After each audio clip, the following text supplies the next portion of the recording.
Hello and welcome to this week's edition of the NESN Pregame Chat. I am Zack Cox here with Matt Chatham, here to preview this Week 6 matchup between the 2-3 New England Patriots and the 4-1 Dallas Cowboys. Patriots coming off a win over the Houston Texans last week.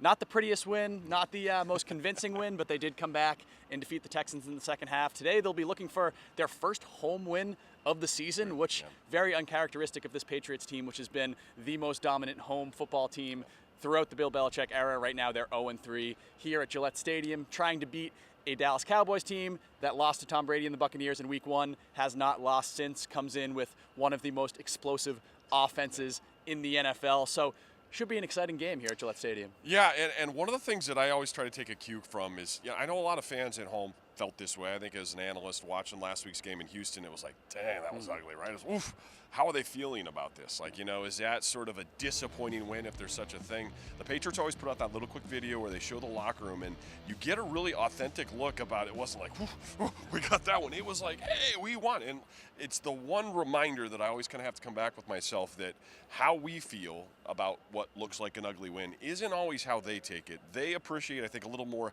how hard it is to win in this league. I know they played atrociously for a half, but the spin tends to be a little more on the toughness they showed in the second to dig out of a bad hole that they'd created for themselves. So I think they come in here fresh slate and looking for something that replicates a bit what they did against the Bucs, just playing better situationally to actually pull it off.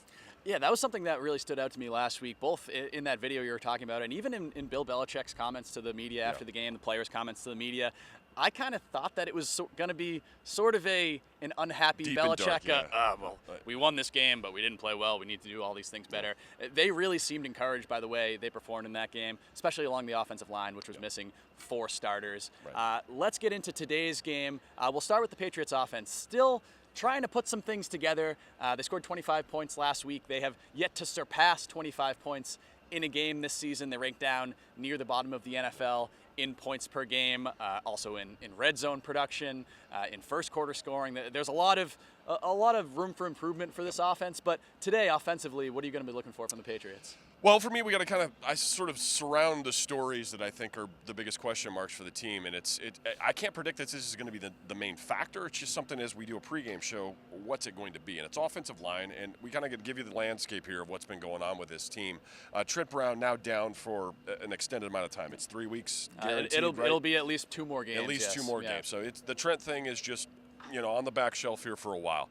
Isaiah Wynn is clear from the COVID portion, so their top left tackle could theoretically be back, but he hasn't practiced in a couple weeks, right? 2 full weeks of no practice. So, so he's out late, but good luck. Hey, left tackle, So we're anticipating a possibility there of him maybe being in uniform as an emergency player, option, basically. But the notion of sticking right out there at the blind side seems a little wild considering what's gone on. So the big question of the week, sort of, I guess, fan side and media side was, will you ever maybe potentially put Michael Owinu back at right tackle? Because Haran had been banged up and there's injuries at all the tackle spots. It appears from the outside, and now granted media doesn't get access to the actual alignments and stuff like that as practice proceeds, but it appears that Michael Owinu is going to stay on the inside at a guard position. We did get news that James Ferentz is up and active. Well, we don't know active, but he's up on the active roster, which usually presumes a game day activation as well. Ferentz is a center body. He's the smallest offensive lineman on the team. When he's been asked to step in, he's done an excellent job at guard or center. But we're possibly looking at a scenario here where Ted Karras, who fills in last week at one of the guard spots, does a great job. But Ted had been a starting center and captain for the Dolphins. Ferentz, a center. David Andrews, clearly their center. But they have all these center guard bodies, and they're trying to solve a problem that sort of originates at tackle. It appears that Owinu is not going out to right tackle. If they did, I think that'd be a great solution. Doesn't appear to be theirs, though. So we're really going to be focusing, I'll be focusing quite hard on what the configuration they go with and what the pivot moment is if it doesn't work. I think, in my view, Teddy Karras could pop in at left tackle, left guard in a minute. Owinu could pop to right, presuming he's got tackle or reps of this in practice, and Ferentz could really do anything to fill in because Shaq Mason has been ruled out. So that really, not knowing what's going on with that, makes it very difficult to say, hey, here's the game plan you should adopt, because I think they're going to be stronger at different things depending upon who plays in that. And because we don't get to know what's the focus going to be. And I think that extends. That was sort of the long spiel on offensive line. I think what will go on in the back group behind them, again, is a little bit dictated by what they choose to do up there. You'll be able to tell, hey, they're run-first focused if they're doing certain groups, or they're, hey, we need to protect first if they go another route. The reason that, to me, connects to the back portion is Damien Harris has been, per an Adam Schefter report earlier today, he's going to be active and up and ready to roll. But he's been banged up. He's had a thumb from several weeks ago. He had what they call it, a chest in game. Initially a chest, and then it was a ribs. He left last week's game twice. Yeah. Really been a lot of injuries for Yes. Damien Harris. It seems like he kind of gets banged up every 2 or 3 weeks. So he's been taking shots. One of the things we always look for in sort of back performance is, yards after contact and when they're being contacted. And he's a guy who's been, unfortunately, for the last several weeks, getting hit in the backfield, right? Yeah. So hit before you can make the cut. He's taken some massive shots. Tough dude. Obviously, ball security has been a big conversation piece with him, but you also wonder where his health is at. So I was curious with that line configuration, what it might tell us about usage there. Are they going to try to really run the football against the Cowboys? But he'll be up and active. I think this may possibly be a week where we see more of Stevenson. It might be the moment, that sort of sliver in time where it's like, now is the moment. If Damien is healthy, tough as nails, going to give it a go, but is dealing with something, maybe that's the time where some workload switches over to Stevenson, to the young rookie. J.J. Taylor, as we do the show right now, we don't yet know if he'll be active either, and he'd been on the list for what reason? Groin. He was a Groin. late add to the injury report this week. Yeah. One of 8 players listed as questionable coming into this game. But yeah, Damien Harris, I do think they could maybe dial back his workload a little bit. You look at the Patriots rushing stats overall, and they were more lopsided than I actually expected when I looked into it this week. Damien Harris, 230 rushing yards this season. The second leading rusher on the Patriots, 38 yards. Yeah. That's James White. He's out for the season. Drop-off, yeah. Third leading rusher, that's Mac Jones, who is your relatively immobile quarterback. Right. So Yeah. I do think it's going to be incumbent on someone like Stevenson, who we do expect to be in the lineup again for the second straight week. He was wiped out to the inactive list after his real rough debut here against the Miami Dolphins. Wasn't overly productive last week, had 11 carries, 23 yards, did have a nice run late in the game. Ivan Fears, the Patriots running back coach, actually acknowledged that Stevenson was running scared early in the game because he was just kind of terrified to fumble the ball, which, I mean, if you're a rookie, fumbling the ball basically boots you right out of the lineup. So some of that is understandable, but I think if he can build up some confidence, we saw how talented he was in the preseason. If they can have that secondary rushing threat behind Damien Harris, can sort of dial it back for him a little bit, I think that's really going to help this offense. What I'm going to be looking for offensively, it's kind of simple, but they have to start fast in this game. They have to start strong. The Patriots have only scored a first quarter point in one of their games this season. They scored 10 against the New York Jets. The rest of their 4 games, 0 points in the first quarter. They ranked down in the 20s in first quarter scoring in the NFL. They did show a little bit of improvement in that regard last week because they scored on their opening possession against Houston. It just happened to be early in the second quarter because that first Texans drive was so long. They actually should have scored on their second possession as well if Damien Harris didn't fumble down near the goal line. So definitely some positive strides in that area, but you're playing a team in the Dallas Cowboys that has averaged 9 points 9 points in the first quarter per game. That is first in the NFL. They've been really explosive early in games, and this is a game where the Patriots don't want to be trailing. You've seen them be trailing for a large portion of this season, and I think that's limited a lot of the things that they've wanted to do offensively. You really haven't seen that 2 tight end offense that we were all expecting to see. It's been kind of an afterthought in this offense really since week 1. They ran it on about 50% of their snaps in week 1, but since then they rank down near the middle of the league. I believe they're 14th overall in 12 personnel usage. You've seen a lot more of those 3 wide receiver, 11 personnel sets just because they've been trailing. They've had to throw the ball probably more than they hoped to. So I think coming out to a hot start, getting an early lead, not falling behind as they did last week, as they have in a couple of these other games, I think that's going to be really important for them today. And interestingly enough, the 12 usage stuff, I think we presumed the usage would be high because there'd be run effectiveness from it, but then you'd have sort of that explosive element from the tight end spot that we haven't seen. They have, in weeks, made pains to get the ball to Jonnu Smith's way, and he's made catches, but the overall production is very mild. You know, you're looking at 3 and 4 yard gains and some 6 yard gains, but you haven't seen the 25 and 35 yard chunk plays to open things up, keep you in 12, and go back to running it. Hunter Henry had a nice, he's had 2 weeks here where he's sort of slowly advancing as a really good sticks option for Mac Jones, someone when it's time to get the conversion, he's reliably there, he makes the catch. Big third down guy lately. Huge third down guy, exactly, especially if they get into that third and medium, you know, like when you end up in the 3rd and 6s and 8s, where it's not quite drop back pass, got to find the receivers, but you're going to have to find a sticks element or somebody who reliably can catch the ball. Ideally, we're talking as we head into November here in December as a group that keeps that 12 on the field, and they're really rolling by, you know, the scheme plays to Jonnu Smith. When Coach Belichick just was effusive in his praise when he was a member of the Titans, it was really for his catch and run, and we haven't seen a lot of that. There's been a couple plays on the season, but there's also been 5 or 6 times where they've attempted to do that and gotten very modest gains out of it. So you talk smart fast. I think you have to lean on your top guys, but your top guys have to provide big plays. When your top guys give you 4 yard plays, I think it scares you out of the package, and I think that's kind of where they sit right now. Get on top, though. I love that point. It's something where a really slow side of the other ball where, you know, I know these things are all very connected. You start slow on that side, you put a lot of pressure on a young quarterback. Yeah, and something that was interesting to me about last week with the way the Patriots used Jonnu Smith, played 40 snaps against Houston. It was equal to Hunter Henry. They played an even split in snaps after Henry had been kind of commanding more of a larger share in those in recent weeks, but only 6 pass routes run by Jonnu Smith. He was used almost exclusively as a blocker in that game.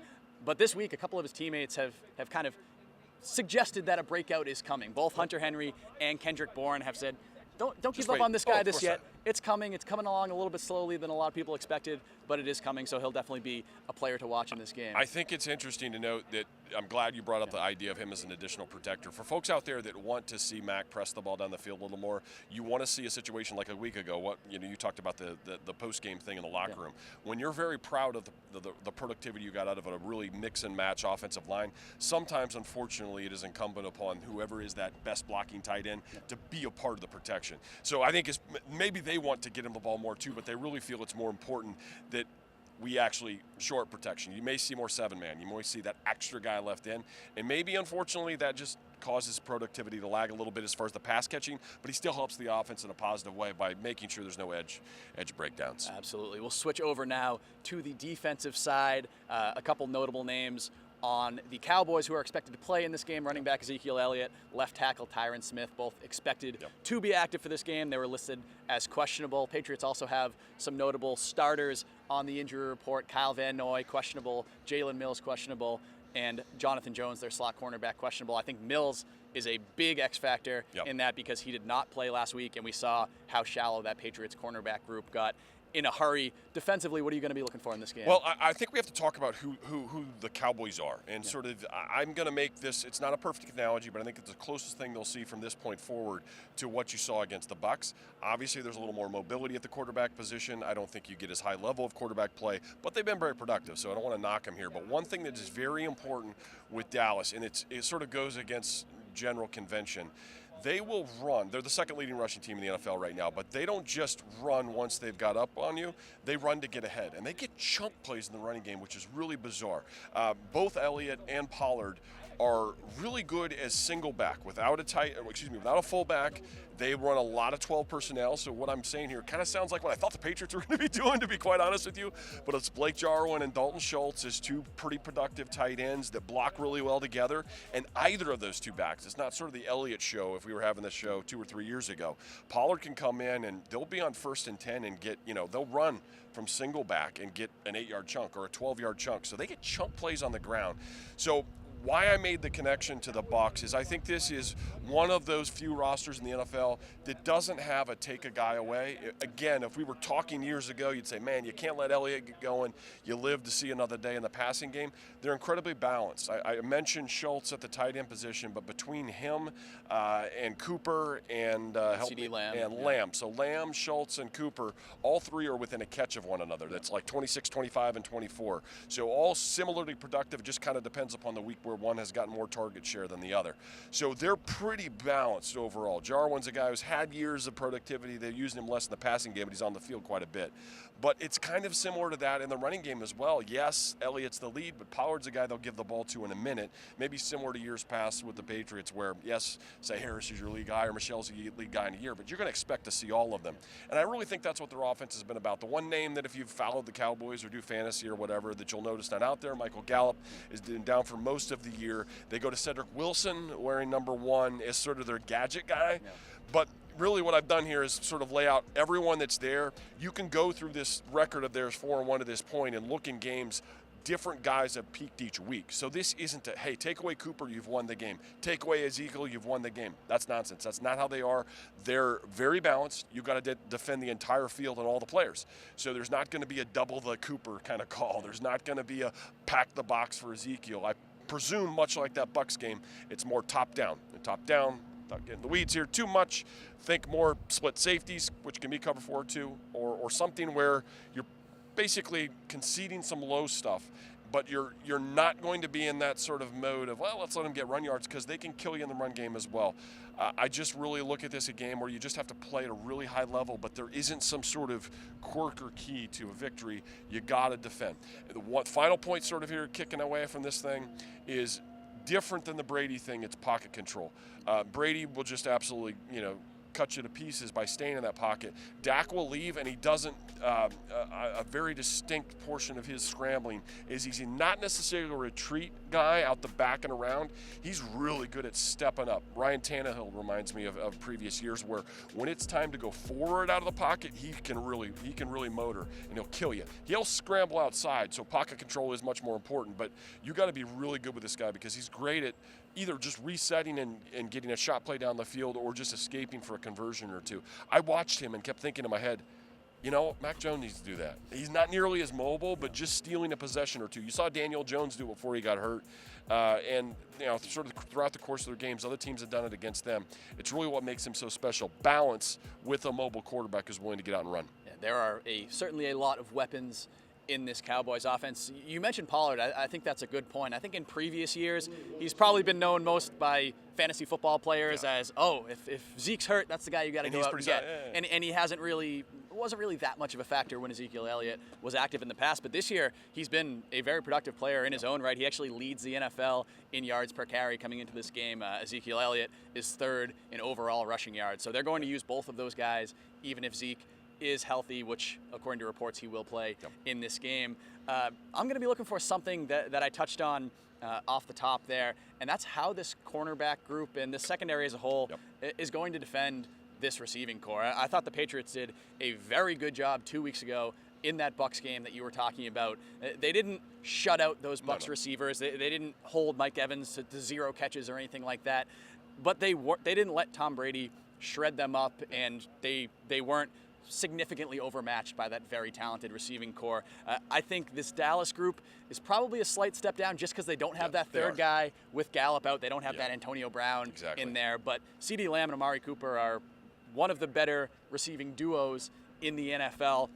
And I'm going to be interested to see how the Patriots match up against them. It was notable that J.C. Jackson, when we talked to him this week, seemed to hint that he's going to be covering CeeDee Lamb, not Amari Cooper, which I think was a little bit interesting because when the Cowboys were here 2 years ago, it was Stephon Gilmore on Amari Cooper the entire game, and he did shut him out in that game, and that was a big reason, I think, why the Cowboys weren't able to score any touchdowns in that game. So if it is Jackson on Lamb, you probably see Jalen Mills more on Amari Cooper, and that's why it's so important for the Patriots to get Jalen Mills back in this game because Shaun Wade, one of their depth options, also out of this game.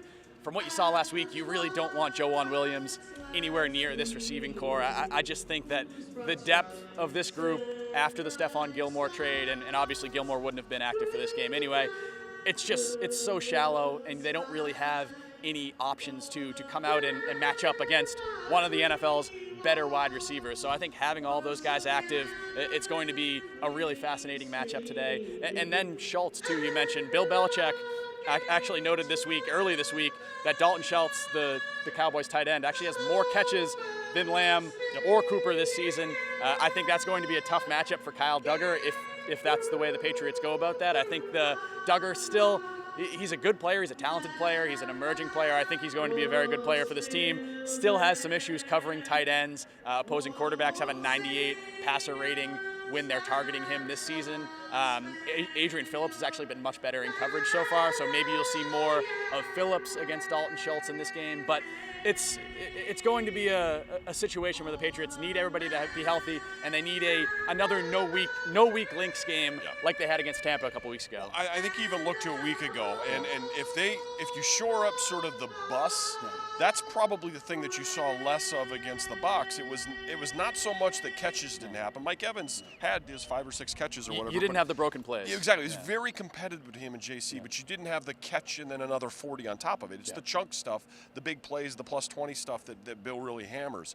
So I think, to me, that's why CeeDee Lamb is more of an issue. He'll actually end up as an inside player, is more of a catch and run, where and Cedric Wilson, again, not a huge guy for them, but he's the one play for 35 yards, and that was his day's work, and that's the one play you really don't want to have happen here. Cooper, we've seen that. You've seen the Thanksgiving games. You've seen games where this kid will catch 14 balls for 270. But he's also a guy who will have a week where he catches 4 balls for 32 yards. So it really changes week to week, and I think that's why you have to be able to, in the instance of JC, I don't think it has to be a particular guy. I think you need him to change up the looks. I don't think you want to show him the same safety shell every time.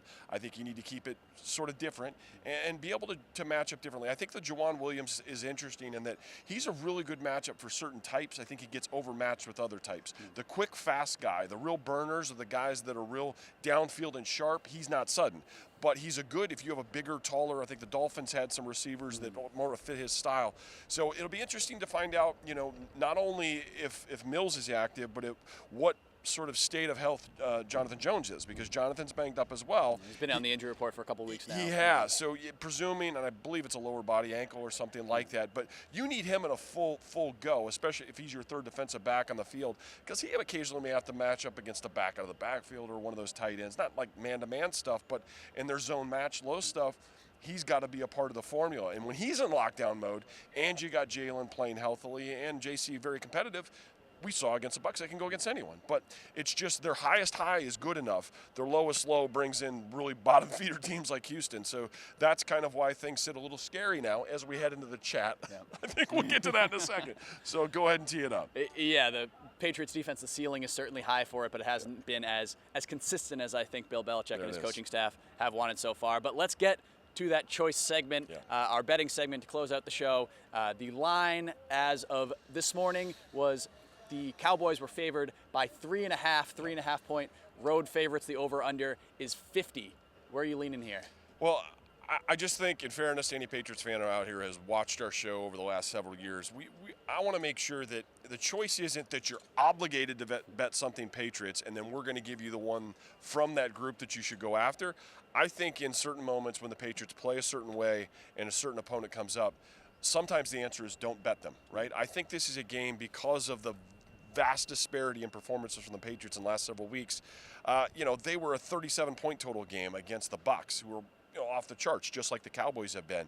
And then the Cowboys group has been a 60-point team total in 4 games. So 52 is very tempting that, hey, it's there. Here's the problem. The Patriots have been very unreliable as far as just being so dramatically different week to week.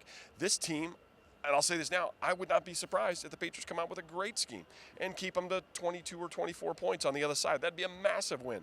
They could also come out and lose the first drives, and that scares you based upon what they did against Houston. So I think they've sort of set themselves up to not be trusted, which is okay. And in the world of wagering, wait until they're trustworthy. And I think right at this moment, I would be too scared that maybe they could sit on the right side of that 3.5, or they could lose by 2 scores, much like the Saints game. And I think because game style has been so dramatically different week to week, can't really bet on that. So my personal preference would be, I tell you to stay away from Pat's bets this week unless you want to go prop. And the prop that I advocated for this week with Sammy P on NESN.com is we went with a prop with his passing yards. Now the quirky thing with this Dallas defense is they've been giving up a high number of 300-yard passers. Now in fairness to them, a lot of these sometimes come because you put the other team in chase mode, the numbers blowed on the other side. But they'd had multiple over 325s. Everyone they played other than last week being the first time where the passer was under 300 yards, and it was cum 294 because Daniel Jones got hurt in game.